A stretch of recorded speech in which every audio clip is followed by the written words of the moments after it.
Hi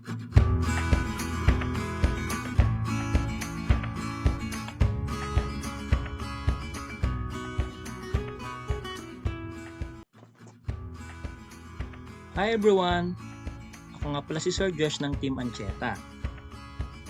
Today is August 25, 2025 and this vlog is for our family and friends and for our future friends. Kung napadpad kayo sa vlog na to, posible interested din kayo sa topic na i-discuss ko, kaya stay lang kayo dyan. Sana makapagbigay ako sa inyo ng information at inspiration.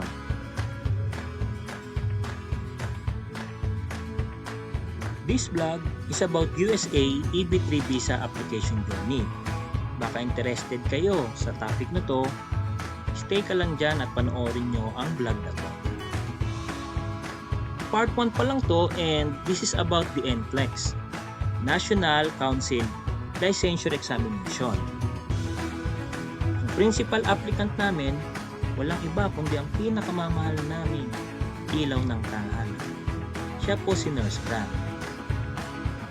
Nagsimula yung journey namin na to August 2023 and that was 2 years ago, masyado nang matagal. Gayunpaman, tuloy-tuloy lang yung pagbablog ko sa journey namin na to. NCLEX application. Nanood muna kami ng mga vlogs at chinek namin kung ano bang mas maganda, agency ba or mag-DIY sa pag-start ng application. And nakapag-decide kaming mag-DIY. Kaya gumawa na siya ng account sa NYSED. Magsisimula yung NYSED processing sa eligibility. I-check yung education and license niya sa Philippines kung equivalent sa US. Dito nagbayad kami ng $143. Magkakaroon ng mga printable forms and yung mga forms na yon kailangan niyang dalhin dun sa school kung saan siya gumraduate ng BS Nursing. And yung isa naman dadalhin niya sa PRC kung saan niya nakuha yung license niya bilang nurse. Ito yung email from NYSED and this was August 26, 2023. Exactly 2 years ago since bukas, August 26, 2025 na. Ito yung message kay Nurse Grant. Thank you for beginning your application for the registered nurse profession. Then, nung nakapagbayad na, ito naman yung payment receipt for your application or for your registered nurse application. Thank you for submitting payment for your registered nurse application. Below are the transaction details. Please keep a copy of this information for your records. Diyan makikita nyo na ang amount $143. Then, thank you, Office of the Professions, New York State Education Department, or ito yung NYSED. September 2023, nung nagpunta kami sa PRC and sa school niya. Dito nag-request kami ng mga credentials. Sa school, nag-request kami ng diploma or TOR. And sa PRC, nag-request kami ng certificate of passing or license. Then every request, may mga payment din yan. Sa school, I think 1,000 approximately ang binayaran. Sa PRC, approximately nasa 500. And binalikan namin yung mga credentials na yon. Then sa school credentials, dinala namin sa DHL. Malapit lang yon dun sa school. Yung payment sa DHL, approximately nasa 1,500 to 2,000. Yung DHL na yung magpapadala sa NYSED.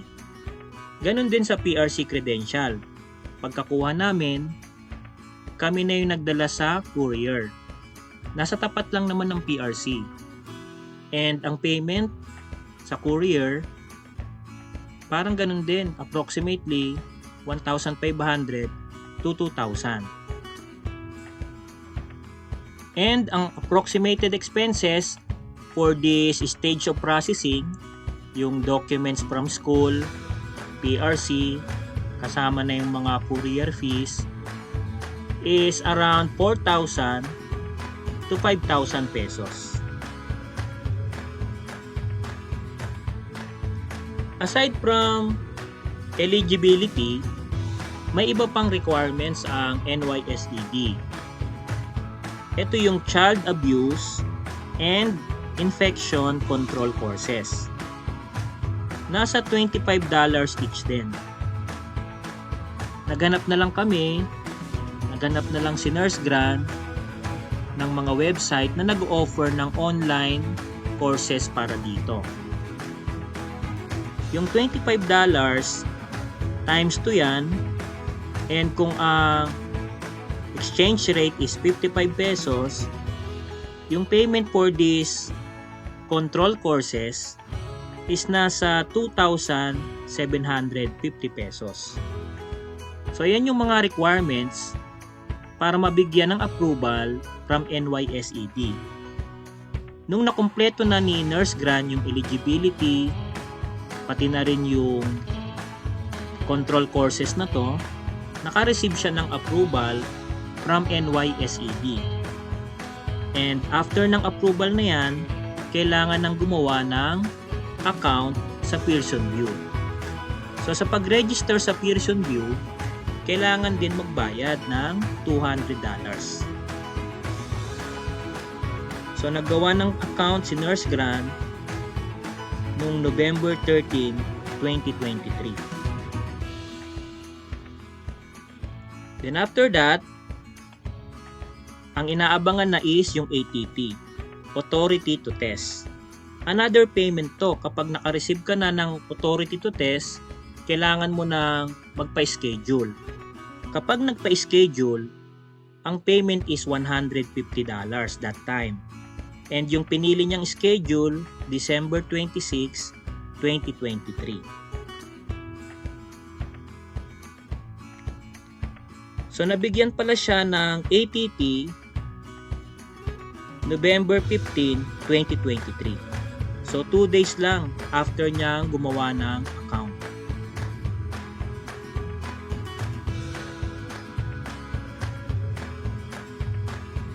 Itong ATT na to may validity. So since nabigay sa kanya noong November 2023, pwede siyang mag-schedule ng exam hanggang May 2024. So yan yung isa sa mga email na na-receive niya. But again, hindi niya na pinatagal. Nag-schedule niya sa ng December 26. So ito yung date na na-schedule niya. Tuesday that time, December 26, 2023. Time is 5 p.m. Philippine Standard Time. Then, ang test center location is dito sa Pearson Professional Centers, Manila, Philippines. 27th floor, Trident Tower, sa Makati City. Nung nagkaroon nga ng exam confirmation, nag-start na rin kaming mag-set up ng review place niya. Ang start of review niya is November 2023. So, kailangan ayusin yung lugar na pagre-reviewhan niya. Ito yung bahay pa nung parents niya, nung dalaga pa siya. Bali, bahay ito nung binan ko. Wala na namang nakatira dito, so ipinahiram muna sa amin. Pinahiram kay Nurse Gran yung bahay. Kaya, shoutout sa mga binan ko, kay Papa Nelson, kay Mami Grace, thank you po sa inyo sa lahat ng tulong at suporta. So ito na nga yung start ng review. Nag-enroll siya sa Archer Review and sa INAP. Mga pure online courses naman to. Meron siyang live review classes and meron ding mga application para makapag-practice siya ng question and answer. So ganito niya sinet up yung area niya. Naglagay siya ng calendar para ma-monitor niya or magbigyan siya ng guidance sa mga re-reviewin niya day per day. Naglagay siya ng quote doon, "If you truly believe in big God, then pray big prayers." Meron pa siyang yung set ng pens niya, merong mga figurines, niyang favorite, meron pang ready. Bantay niya si RJ, yung aming pamangkin na nasa heaven na. Ito rin si Groot. Yan yung mga figurines sa table niya. Yan yung mga favorite characters niya. Meron ding lyrics ng worship song. Favorite niya yan during that time and maybe until now. Ito yung Fulfill. Isa sa mga worship song dun sa church namin. And meron ding mga notes dun sa kanyang laptop. I-share ko rin sa inyo yung mga Bible verses na naging guide niya during this review period. Ito yung, "If any one of you lacks wisdom, you should ask God, who gives generously to all without finding fault, and it will be given to you." James 1:5.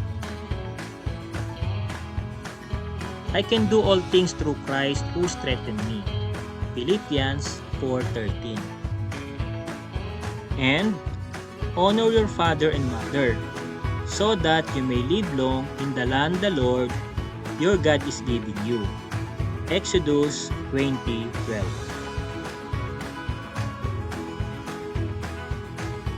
So kung isa-summarize natin ang processing for NCLEX, August to November 2023. Then yung start ng review niya, November 2023. Date of exam, December 26, 2023.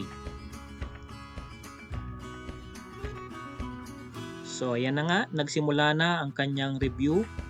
Diyan siya sa area niya, nandyan ang kanyang mga notes, ang kanyang laptop, and even cellphone na ginagamit niya sa online review.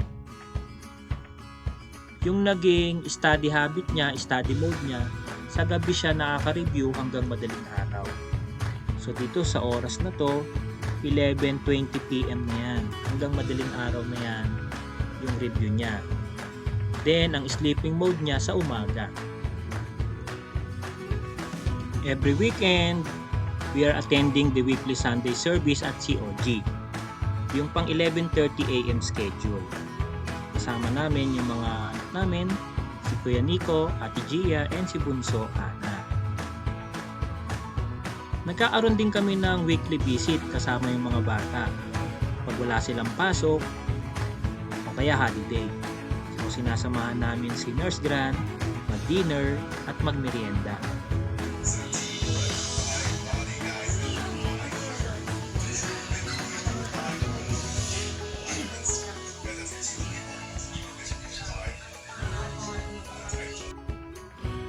Suddenly, the exam was canceled. So nakakalungkot to at nakaka-stress kasi nga ready na si Nurse Gran na mag-take ng exam, then ma-cancel pa. Ano ba ang nangyari? Si President Marcos dineclare ang December 26, 2023 as special non-working day throughout the country. So damay na rin yung schedule ng exam ng NCLEX.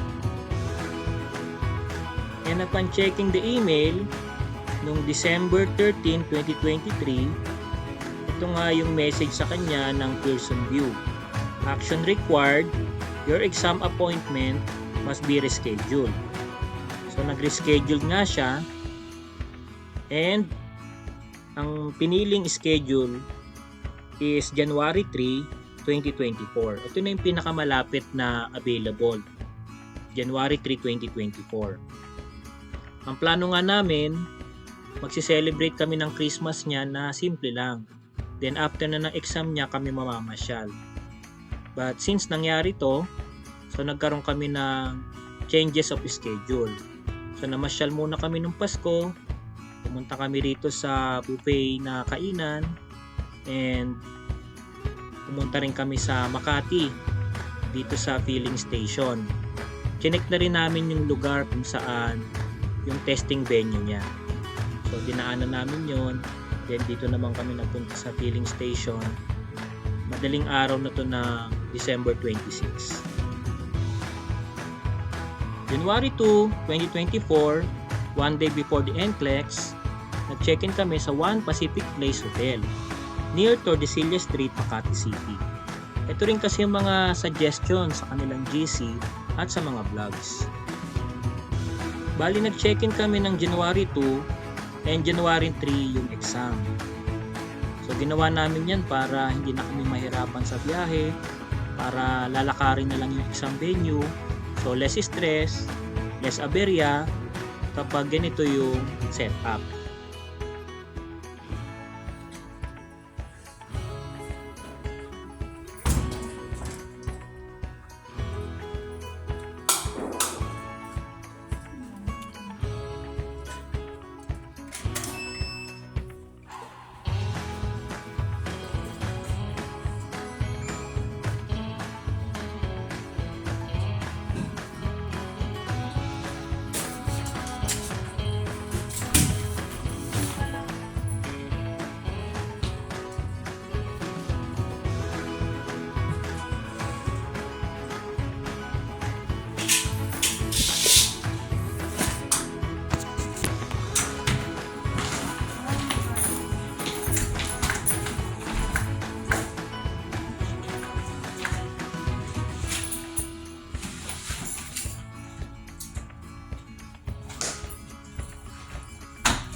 Ito yung sa vlogger.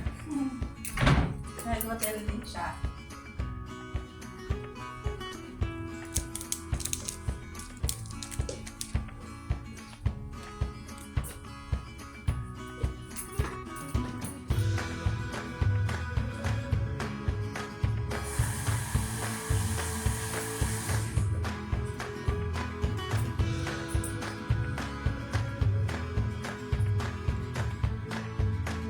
After namin malagay yung gamit namin sa room, nagpunta kami sa testing center para ma-check namin yung distance niya from the hotel.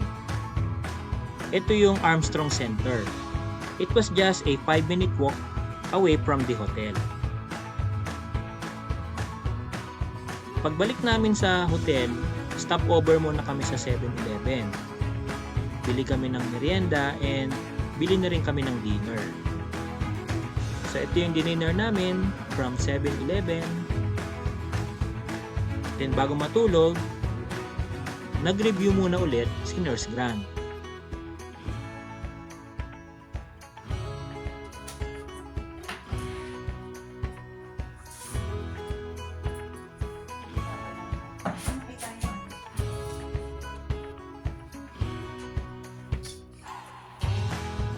January 3, 2024, exam day na. Nag-breakfast muna kami and check out na rin. Kumain kami nito around 9 or 10 a.m. Kasi nga ang plano namin, 11 a.m. aalis na kami sa hotel. Then pupunta na kami sa venue, mag-stay lang muna sa parking, and 12:30 or 1 p.m. papasok na siya sa testing center. So wala na kaming lunch. After na ng exam niya, doon na lang kami kakain. Kaya dito sa breakfast, kumain na kami ng marami. Yan, coffee time muna. Then, check out na rin.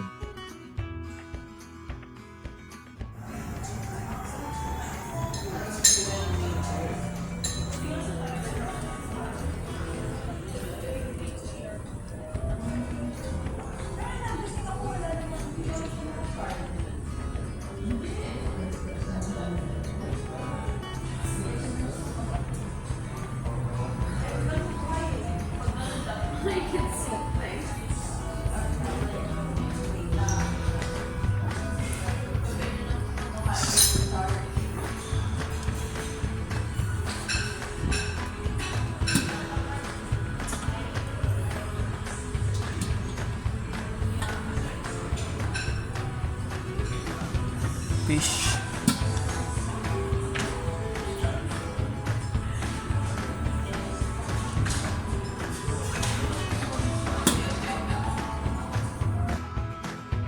And by 12 noon, nandun na kami sa parking malapit sa testing center. So nagkaroon muna siya ng one last view in her review notes. By 1 PM, nagpunta na siya sa lobby para sa registration. And ang exam proper, 2 PM, 14th floor. Ako naman, nakakita ako ng matatambayan, 7-Eleven yan, malapit lang sa testing center. Halos katapat lang. So, bili muna tayo ng kape, cellphone lang, Facebook, YouTube. Halos 4 hours din yung hinintay ko siya. Yun na nga, matapos ang halos 4 na oras, bandang 6 PM na yon, nakita ko na siyang lumabas ng building. So, yun siya, nagtitext na, sinasabi niya na tapos na siya, nasa na ako. Nandito lang naman ako sa bandang harap, kaya nakita ko siya agad, inaabangan ko na lumabas. Then, nung nakita ko siyang nagtitext na, nagpunta na ako agad sa kanya.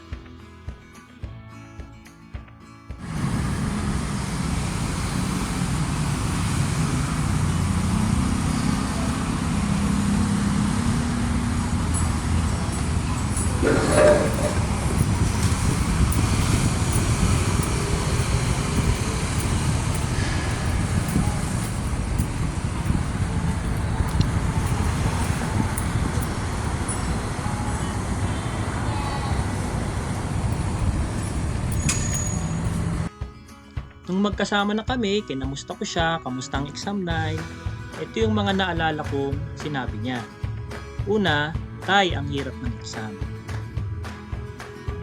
And, Tay, halos lahat ng tanong mahirap, parang di ako nag-review. Then meron pa siyang sinabi na kwento, Tay, nag-shutdown ng computer nung nasa number 18 na ako. Pero eventually naman naging okay ang PC kasi nga nakapag-continue siya.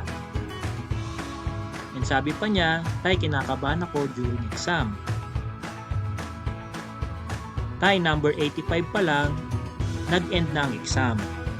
So yung exam niya, ang minimum questions, 85. And ang maximum, 150 questions.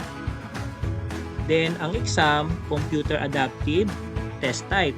So meaning, the system can decide if you can pass or fail kahit na nasa pang 85 pa lang. So sa number 85, tumigil na yung exam ni Nurse Gran. Nakapag-decide na yung system na kung pasado or fail si Nurse Gran. And ayun, we just pray, pinagpasa Diyos na lang ang lahat. Then after nung kwentuhan namin, bumiyahe na kami. So naisip namin mag-relax muna, kumain muna. Ang exam result after 2 days pa naman. So punta muna kami sa MOA, kain kami dyan, the shrimp shack, and dessert sa DQ. Then lumipas ulit yung araw, January 4 na, 2024, nanood muna kami ng sine. Yung movie na Rewind. Punta kami ng SM, yan, unwind muna kami, relax, nood ng sine. Then ito na, dumating na ang hinihintay namin. Hinihintay namin ang result January 4, January 5. Sabi nga kasi 2 days, pero wala pa rin. Kaya ini-expect na nga namin January 6 na. Pero si Nurse Gran, hindi na nakatulog yan. Kakahintay. So hanggang sa 4 AM, ginising niya ako. May na-receive na siya na email. So January 6 of 4 AM, nakita niya sa email na meron ng test result. So hindi niya tinignan. Ako yung ginising niya para ako yung unang titingin. Kasi nga, para siyang kinakabahan at na-excite na hindi malaman. So ako yung una niyang pinatingin. So ito na nga, yung test niya, yan yung mga una kong mababasa. NCLEX RN, the National Council Licensure Examination for Registered Nurses. Language, English, test length, 300 minutes. Yan din, nakalagay din. Appointment, Wednesday, January 3, 2024. Start time, 2 p.m. Location, Pearson View, Test Center, Makati, Manila, Philippines. At ito na, in-enter namin yung order number or invoice, tsaka yung registration ID niya. And ang status, walang iba kundi pass.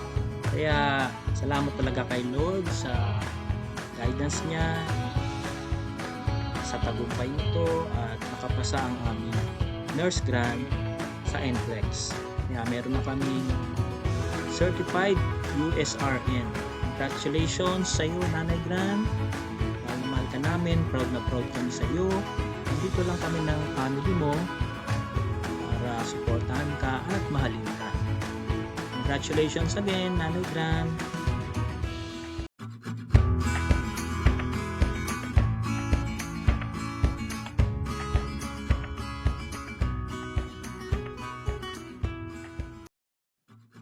And after nga nalaman namin na pasado si Nurse Gran noong January 6, 2024, within January din, nagpadala ng 2 documents ang NYSED. And ito nga yun. Ito yung RN license or a formal certificate of licensure. Ganito yung itsura niya. Nakalagay rito, the University of the State of New York Education Department, be it known that yung name ni Nurse Gran, having given satisfactory evidence of the completion of professional and other requirements prescribed by law, is qualified to practice as a registered professional nurse in the state of New York. In witness whereof, the Education Department grants this license. So nakalagay dyan yung date, January 12, 2024. Dito naman sa lower left, nandito yung license number niya. And sa lower right, nandito yung mga signatories. And ang second document, ito naman yung Initial Registration Certificate, sometimes called the Registration Card. Ito naman yung itsura. Ang nakalagay dito, the University of the State of New York Education Department, Office of the Professions, Registration Certificate. Nakalagay din, do not accept a copy of this certificate. Dito yung license number, certificate number, then yung name niya, ang nakalagay is registered to practice in New York State through 12/31/2026. So meaning 3 years yung validity yung certificate nito. Then meron sa lower right yung mga signatories, and sa lower left nakalagay licensee/registrant.